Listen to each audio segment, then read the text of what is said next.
Witam Cię serdecznie, Miguelu. To już kawałek czasu minęło, jak się ostatni raz widzieliśmy.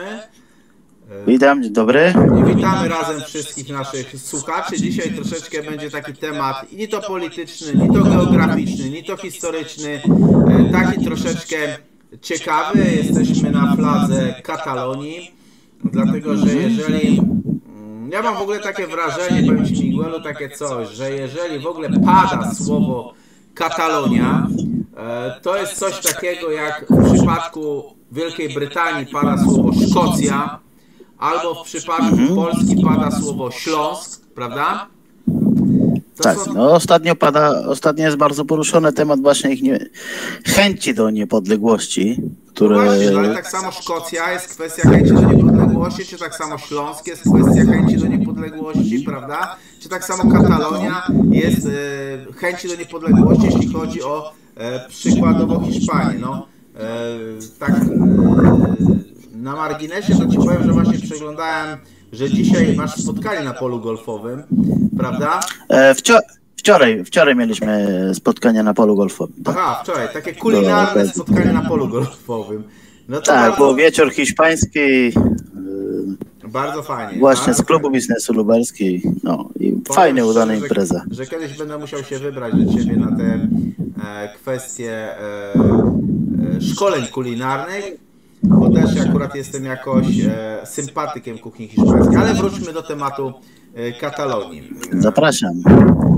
Moje zdanie jest coś takiego, że w ogóle różne światowe kryzysy, bo troszeczkę jest kryzysów różnej maści gospodarczych, one tak żyją takimi informacjami dotyczącymi Katalonii w rejonie Hiszpanii, który w ogóle Katalonia tak naprawdę dąży do niepodległości. To jest taki, nie wiem, ja się na tym nie znam, ale mi się wydaje, że jest taki kryzys wokół konfliktu między Madrytem a Barceloną, prawda?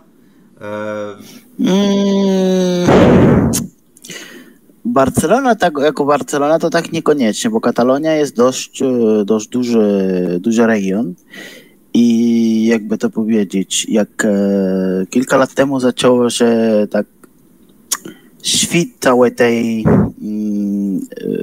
ruch niepodległości, który właśnie był koronowanym tym całym, jak to się mówi po polsku, referendum, tak? Referendum, powiedzmy. Wtedy było uznano Puigdemont jako zdrajca, który jeszcze jest w Belgii z ucieczka od sądowania.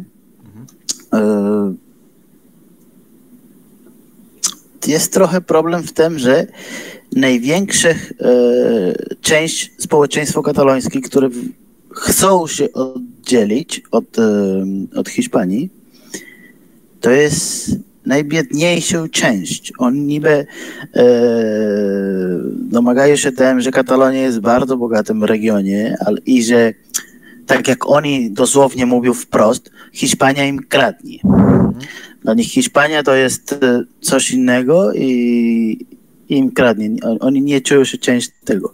Ale to nie jest cała Katalonia, bo jak się zaczął właśnie ten cały ruch, to było co prawda w internecie na zasadzie taki mem, ale nie mem, tylko było takie uczucia, zwłaszcza w Tarragona i w Barcelonie. Ten ruch się zaczął się nazywać samo siebie Tabarnia. Oni chcieli się odłączyć od tych, co chcą niepodległości. Oni chcieli być niepodległe od tych regionach przeważnie farmerskich i wiejskich, które chcą tą niepodległości i oddzieli się w taki oddzielny region Hiszpania, który będzie się nazywał Tabarnia. Tabarnia to jest łączenie słowa Barcelona i Tarragona. Nie? Tak w tym, Tabarnia. I to akurat się okazuje, że to są najbardziej bogatszych i produktywnych miast regionu katalońskiego, więc mówi się dużo o tym, ale Katalonia w tych największych miast, najbardziej produktywnej, ekonomicznej i jako stolica Barcelona, to jest bardzo multikulturalne, to jest pełny imigrantów. Imigrantów, które niestety, nie mówię o imigrantów zagranicznych, tylko z Hiszpanii, z innych regionów Hiszpanii. Ci z Andaluzji, skąd ja pochodzę, ci z Ekstremadura, ci z Madrytu jest tam naprawdę bardzo dużo mieszanych ludzi. Oprócz ludzi z krajów arabskich, z krajów afrykańskich i z Polski, tam dużo też ludzi mieszka w okolicach Barcelona i w samym Barcelonie, które tej niepodległości nie czują, a są troszkę traktowane jako, moim zdaniem, drugą klasę mieszkańców. Bo w Katalonii obowiązuje język kataloński. Ale obowiązuje do takiego stopnia, że w szkole wszystkie zajęcia i wszystkie ci, tak powiem, nauki są przeprowadzone po katalońsku. Więc trzeba znać ten język. Język, który się tylko mówi w Katalonii. My tak jakby już stawiamy tam pierwszą granicę. Przepraszam, coś mi tu poskoczyło. I było od jakiegoś czasu nawet parę takich skandali, bo niby jest tak, że jak ktoś, jakiś student nie potrafi, nie nauczył się tego języka, albo przychodził nowy do Katalonii i nie nauczył się tego języka i jest takie, nawet próbują to usunąć, takie prawo, że mogą się domagać o przynajmniej 40% ich lekcji w języku hiszpańskim. Było takie już nie jeden przypadek, nawet dzieci 14-15-letni, które mieli po prostu manifestacji przed ich dom, bo byli skatowane dlatego, że domagają się nauki po hiszpańsku. Oni chcieli się nauczyć, ale nie potrafili po katalońsku się uczyć i domagali się właśnie ich prawem, że chcą mieć te zajęcia w języku hiszpańskim. I było dużo takiej spięcia właśnie dookoła nich, jako nazwali tych dzieci zdrajcy, czy zdrajcy było dużo takich skandali, że po prostu nie byli dobrze widziani, byli...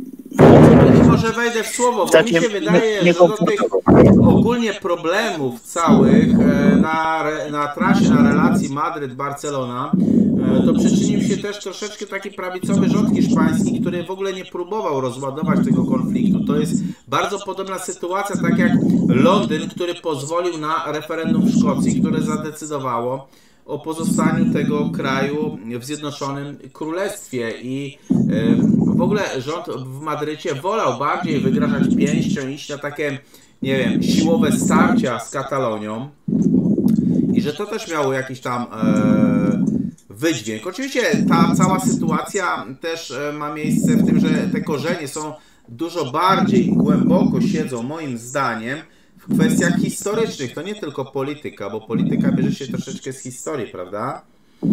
Katalończycy mają bardzo dobre public relation, nie? Bo Barcelona jest tak naprawdę jednym z najpopularniejszych miast świata i mieszkańcy tego miasta potrafią tworzyć taką, jakby, mi się wydaje przynajmniej, stworzyć taki wizerunek swojej takiej kultury wyjątkowej, no i dzięki temu też w tym swoim public relation mogą brylować, nazwijmy to, w mediach, prawda?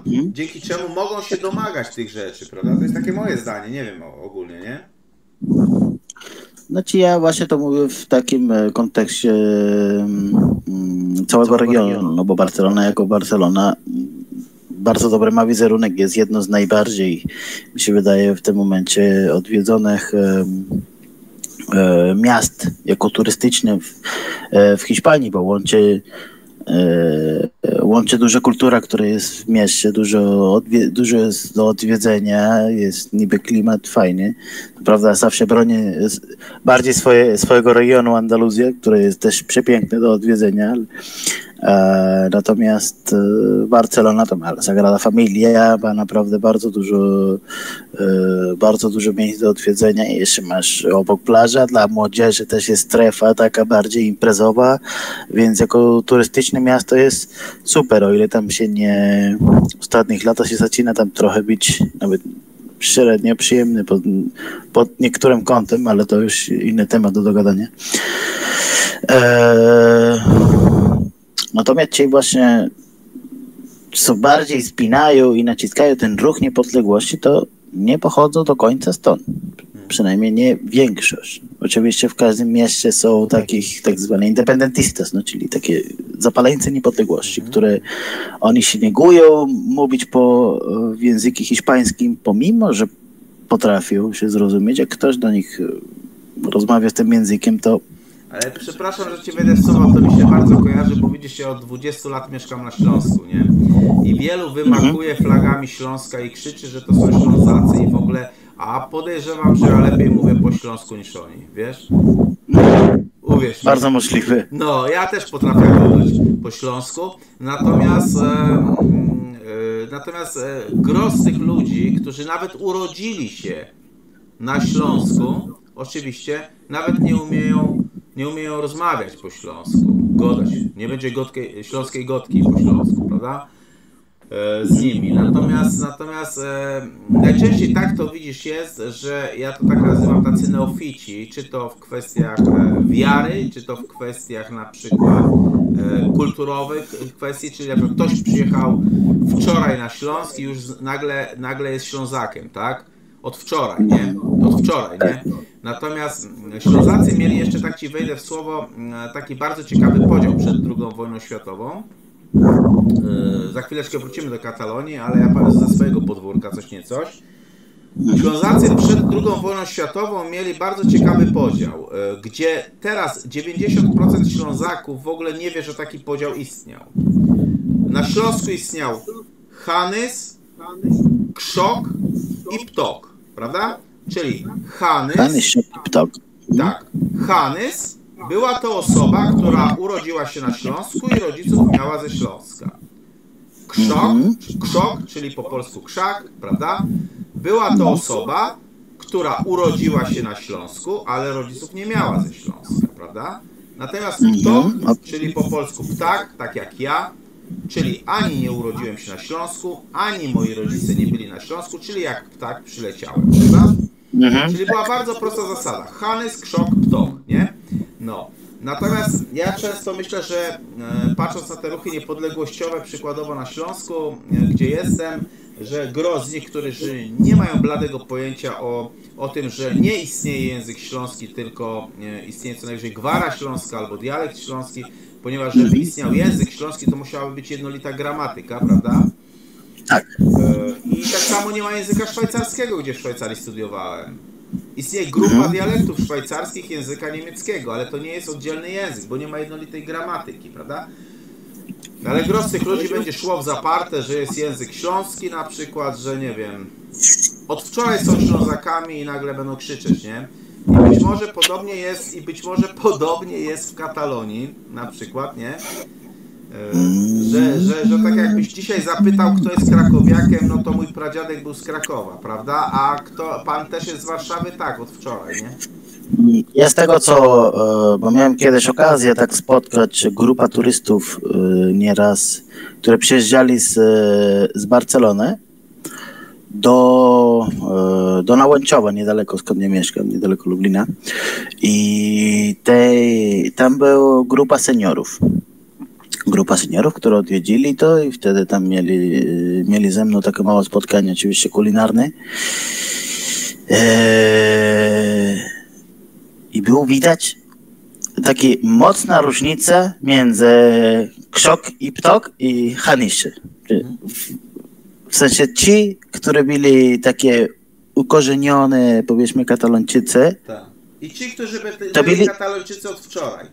Z tej grupy ze 40 osób to było wszystkich zamknięte przez sobą, mówili tylko i wyłącznie po katalońsku i nie bardzo chcieli się z resztą, czy tak powiem, rozmawiać. Nawet ze mną nie byli tak. Ja jestem bardzo otwarty do ludzi, potrafię ich, ci tak powiem, wyluzować, łączyć w tej, nie wiem, kulinarne warsztaty, czy też ciągle do mnie odpowiadali tylko i wyłącznie po katalońsku i to co zrozumiałem, to odpowiadałem, a jak nie zrozumiałem, to okej. Aha, okej. No entiendo, nie rozumiem, więc idziemy dalej. Była właśnie druga grupa, które byli bardziej wyluzowane, powiedzmy, ze mną, ale ci tak powiem, czuli się tak pogniecione trochę, że jest jedna grupa i druga grupa tak oddzielone. tak jakby czuli się, tak jak mówię, drugą klasę, nie? Drugą klasę, bo oni ze mną nie mieli problemu rozmawiać po hiszpańsku, czasem między nimi coś przebąkiwali po katalońsku, ale przeważnie też rozmawiali po hiszpańsku, więc jest trochę... Dla mnie to co dziwnie jest, że w tych czasach w tym XXI wieku, na którym żyjemy, to jeszcze tam są takie granice językowe, które pomimo, że dwóch osoby potrafią mówić w ten sam język, to jeszcze nie mogą się zrozumieć, bo jest takie uparcie na stosowanie ten język, żeby się nie straciło. A język kataloński przeżyje już wieki wiekami bez... Chwileczkę. Jak się mówi? Rozmawiając... Mieszkając w tym samym państwie, gdzie jest hiszpańskojęzyczne, gdzie są hiszpańskojęzyczne tylko i wyłącznie. Tylko, że mi się wydaje, że to jest po prostu ten sentyment niepodległości, który zresztą jest młodszy od innych niepodległości, inne sentymenty niepodległości, ruchy niepodległości, które u nas w Hiszpanii obowiązują, na przykład w kraju Basku, w Euskadi, które zresztą po jakimś naprawdę ciemnym okresie to przechodziło teraz do takiej bardziej łagodnej odczucia i próbują tam w bardziej łagodnym i skuteczniejszy może sposób. Mi się wydaje, że się wykorzystuje trochę tą spin, jak się mówi, ten sentyment niepodległości, ten cały ruch niepodległości Katalonii politycznie, żeby tworzyć taki spinę społeczeństwo i w międzyczasie Znaczy wiesz, ja ci powiem takie powiem ci tak, Miguel, troszeczkę z mojego doświadczenia. Ja wielu rzeczy nie rozumiem, bo ja rozumiem kwestie narodowościowe, ja jestem z Mazowsza, ja powiem ci tak, alfabet języka polskiego ma 24 litery, alfabet w dialekcie mazowieckim ma 48 liter, czyli 2 razy więcej, prawda? Przy czym alfabet mazowiecki nie posiada litery I przykładowo, prawda? W związku z tym ja na kilometr rozpoznam, kto jest z Mazowsza, dlatego że po polsku powiem kiedy, po mazowiecku powiem kiedy. Po polsku powiem cukierek, po mazowiecku powiem cukerek, prawda? Czyli nie ma litery I, prawda? To słychać, na kilometr słychać, kto jest z Mazowsza. Nie zmienia to postaci rzeczy, że potrafię mówić w języku polskim i nie będę mówił tak, jak moja babcia mówiła. Co więcej, studiowałem w Szwajcarii, widziałem przykładowo, no załóżmy z kanton Lugano, włoski i tak dalej. I były tam też osoby, które kompletnie nie potrafiły mówić w innych tam na przykład językach, ale to jest inna sprawa, bo Szwajcaria jest czterojęzyczna, więc nie ma sprawy. Ale na przykład nigdy nie byłem w stanie, znaczy bardzo, powiem ci uczciwie, bardzo szanowałem Ślązaków, jeśli ktoś potrafił fantastycznie mówić w dialekcie śląskim, ale również potrafił mówić poprawnie po polsku, prawda? Bo ponieważ jest w Polsce i cała historia śląska taka była, jaka była, że na przykład w czasie II wojny światowej, przed II wojną światową na parafii w kościele proboszczem był Polak, wikarem był Niemiec, tak? Natomiast w czasie II wojny światowej, kiedy Śląsk podlegał pod Niemcy, proboszczem był Niemiec, wikarem był Polak, potrafili się dogadywać, ale potrafili również dobrze mówić po polsku. Na przykład weźmy takiego aktora, aktorem w Ojcu Mateuszu, ten komendant policji to jest Polk. To jest typowy Ślązak. Ten człowiek nie znał kompletnie polskiego. On kompletnie nie znał polskiego, bo on w domu mówił tylko po śląsku. On się nauczył języka polskiego tylko po to, żeby iść przykładowo do szkoły aktorskiej. I w tej chwili mówi bardzo pięknie po polsku, prawda? Więc dla mnie było zawsze, wiesz, bardzo dziwne, że jestem na przykład na Śląsku jako nie Ślązak, nie? I słyszę, że ktoś mówi po śląsku, okej, dla mnie to nie jest problemem, ja to rozumiem, nie? Ale on wie, że nie rozmawia i on będzie mi tłumaczył, bo on nie będzie się uczył polskiego, bo on nie jest Polakiem, tylko on jest Ślązakiem, prawda? I on będzie mówił, no to wiesz, no to bądź Ślązakiem, mieszkaj u siebie na wiosce i nikt poza tą wioską nie będzie ciebie rozumiał, prawda? Tak, dokładnie. To samo w Katalonii jest, no, że ten język tylko tam się stosuje, bo nie ma innego regionu z podobnym, jest niby pomieszany, jest taki hiszpański język, który się troszkę tam, niektóre rzeczy ma bardzo podobne do francuskie, niektóre wyrazy nawet, więc kataloński troszeczkę kwestia zbliżenia. Kataloński jest podobny troszeczkę do francuskiego, w ogóle jest on spokrewniony z językiem oksytańskim, tak to ładnie wygląda, ale żeby śmiesznie było, historycznie to Katalonię można by porównać do Prowansji, bo tak samo jak Prowansja we Francji została włączona do Francji, tak samo Katalonia przez pewne kwestie historyczne została włączona do Hiszpanii, prawda? No Katalonia w ogóle ma bardzo ciekawą historię, zwłaszcza przez kwestie dotyczące tych kwestii związanych z Arabami, którzy też tam się przemieszczali z tą społecznością muzułmańską, prawda? 700 lat trwało Królestwo Muzułmańskie w Hiszpanii. No. Także tak Półwyspy Iberyjskie. Więc no, można by ogólnie powiedzieć, że istniało oczywiście jedno Królestwo Hiszpańskie ze stolicą w Madrycie, natomiast to Królestwo Hiszpańskie posiadało tereny, które zachowały taką swoją różnorodność, jak kraj Basków, jak Katalonia, prawda? Oni mieli swoją różnorodność. Zresztą Katalonia też cieszy się autonomią, prawda? Z tego, co się orientuje jakąś tam. U nas jest tak, że każde, jak to powiedzieć, województwo, tak jakby komunidad autónoma. Tak jakby województwo. Tak, komunidad autónoma, tak jakby województwo ma swoje bardzo duże naprawdę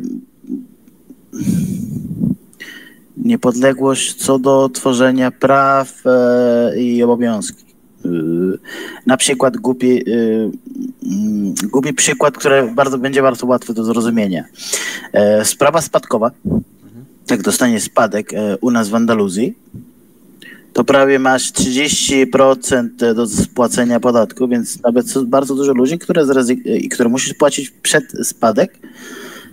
I nawet są takie przypadki ludzi, które odmawiają pewnego spadku, bo nie mogą gromadzić tą kwotę podatku przed dostawaniem, przed rozwiązaniem takiej sprawy. Natomiast w Madrycie jest tylko 4-5%, nie pamiętam dokładnie, więc o wiele śmieszniejsza kwota, pomimo że jest ten sam państwo. Dużo to, co robią niektóre ludzi, które pochodzą z Andaluzji i przewidują taki problem z przyszłości, to po prostu zameldują się w Madrycie. Żeby nie mieć takiego problemu, bo wtedy, że tak powiem, zobowiązuje u ciebie prawo z Madrytu. Prawda? Tak. W kraju Basku na przykład mają inne sprawy rozliczenia podatkowym z państwem hiszpańskim. Oni mają swoje fueros, w Katalonii też. Także jest trochę jak to prawie na zasadzie Stanów Zjednoczonych, że każdy stan ma swoje przepisy, tak.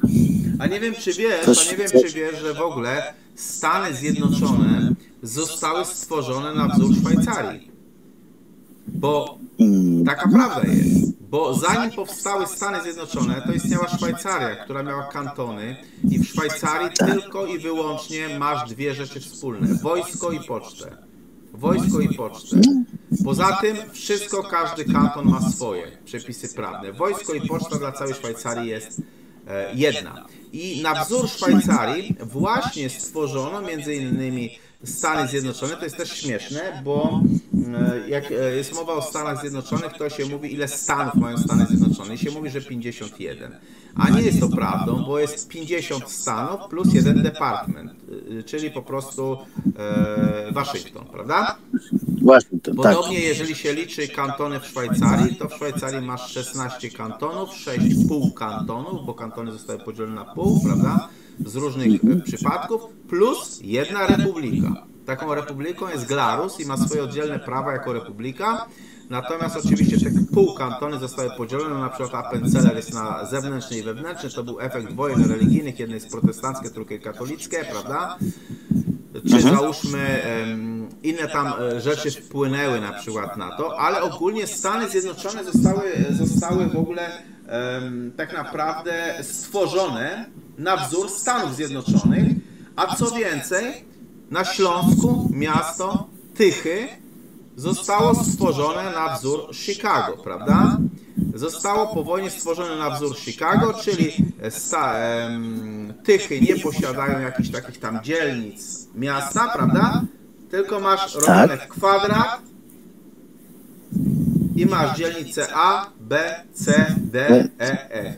Czyli tak jak stworzono Chicago, tak na wzór zrobiono miasto Tychy. No nie? No tak na marginesie miasto Tychy, podobnie jak Lublin i podobnie jak Gdynia, to jest jedno z 3 miast, które posiada trolejbusy, prawda? No. Tak, to Czyli prawda. te autobusy, bo Gdynia, Tychy i Lublin posiadają. Ale nie wiem, czy wiesz, że w ogóle Katalonia zabłysnęła na kartach książki George'a Orwella, bo Orwell napisał taką książkę w hołdzie Katalonii, prawda? To jest bardzo ciekawa książka dotycząca wojny domowej w ogóle w Katalonii i tych całych kwestii dotyczących generała Franco i Katalonii, bo w ogóle Franco był tak jakby nacjonalistą. On raczej starał się... To jest też bardzo... Franco jest bardzo ciekawą postacią, bo z jednej strony obalił króla, tak? Ale potem... Tak. Bo przed Franco był go postawił. Król, tak? Ale po Franco też był król, bo właśnie Franco pokazał na Juana Carlosa, prawda? Tak jest. On, jak powiem, go postawił. No, on go w zasadzie ustawił, Juana Carlosa. Co więcej, Franco teoretycznie brał... nie lubił odmienności, ale zatrzymał Katalonię, prawda? Bo Franco był Kastylijczykiem w ogóle, prawda? Tak, to jest. No, zatrzymał Katalonię, że tak powiem, mu chyba zależało pod pewnych warunkach. No i wtedy Katalonia było takie... jest taka, że po śmierci generała Franco to tak naprawdę Katalonia wtedy zaczęła żądać tej autonomii, prawda? Którą tak na marginesie uzyskała w 1979 roku i mogli w zasadzie jakoś tam się wybierać. Tak na zakończenie moje krótkie pytanie. Jak myślisz, czy dojdzie do tej separacji, czyli do odłączenia się Katalonii od Hiszpanii, czy na twoje przeczucie jako Hiszpana? Teraz jest bardzo delikatnym momencie, bo w lipcu były u nas wybory ogólne i właśnie tworzy się teraz, jak to się mówi, u nas rząd. Cię to poprawnie mówię po polsku, bo nie wszystkich słów znam. No i właśnie teraz łączy się partie, próbują tam wynegocjować między nimi i co się okaże, że ostatnie słowo w tym momencie, żeby tworzyć taki lewicowy rząd i inwestować znowu Pedro Sánchez jako prezydent, właśnie ma i ostatnie słowa PNC, czyli właśnie partia independentista, czyli niepodległych z Katalonii, więc Puigdemont, który siedzi jeszcze w Belgii w ucieczce za tą rozróbkę, tak jakby ma teraz, czuję, że że ma takie moc w tym momencie i może mogą uzyskać pewnych swobodności, przynajmniej wymagają się, bo z tego co widziałem ostatnio, wymagają się pewnych swobodności, całkowite wybaczenia i odlegalizowania właśnie te wszystkie ruchy niepodległości, więc jakieś parę miesięcy temu to bym powiedział, że trudno by było takie odłączenie, ale teraz to nie wiem. Nie wiem, tak się okaże. Zresztą też powiem Ci szczerze, że to podstawową zasadą Unii Europejskiej jest, żeby rozbić państwa na takie właśnie Katalonię, Basków, Śląsk, Szkocję i tak dalej. No Szkocję już nie, bo Wielka Brytania wyszła z Unii Europejskiej, ale to było podstawową zasadą Unii Europejskiej, żeby po prostu zniszczyć państwa i zrobić regiony. I Unia Europejska w ogóle się z tym nie kryła, szczerze mówiąc, i no tak to jakoś funkcjonowało, prawda? Bardzo możliwe. Okaże się. Ja myślę, że Wielkiej Brytanii to na dobre nie poszło. Chyba są kilka słów już od tego, że żałują ten cały Brexit. No najbardziej to jest chyba, mi się wydaje, najbardziej z tego całego interesu to jest wściekły Gibraltar, dlatego że Gibraltar w 95% był za Unią, natomiast no ponieważ jest częścią Wielkiej Brytanii, prawda, no to skoro Brytania się odłączyła, to Gibraltar też, prawda? I teraz są takie miasto Tak. daleko od swoich. Znaczy z Gibraltarem akurat, ponieważ Gibraltar graniczy z Hiszpanią, to mi się najbardziej śmiać chce z tego tematu, że w umowie zostało zapisane, że tak długo jak małpy będą na Gibraltarze, tak Gibraltar pozostaje brytyjski i w czasie II wojny światowej 2 małpy pozostały. To na rozkaz Churchilla zwożono te małpy z tego samego gatunku, bo jeszcze Hiszpanie by się upomnieli o Gibraltar, nie? No tak. Zgodnie z umową. Cieszę się, że znalazłeś troszeczkę czasu. Powiem Ci, Miguel, cieszę się, że znalazłeś troszeczkę czasu. Zawsze jesteś chętnie mile widziany na kanale. Bardzo mi miło zawsze z Tobą porozmawiać troszkę. Miło, serdecznie pozdrawiamy wszystkich naszych słuchaczy. Pozdrawiam. Wyraźcie swoją opinię w komentarzach, lajkujcie i zaglądajcie też na kanał Miguela, bo też tam dużo ciekawych kulinarnych spraw można odnaleźć. Dziękuję. Serdecznie pozdrawiamy. Dziękuję, do zobaczenia, do widzenia.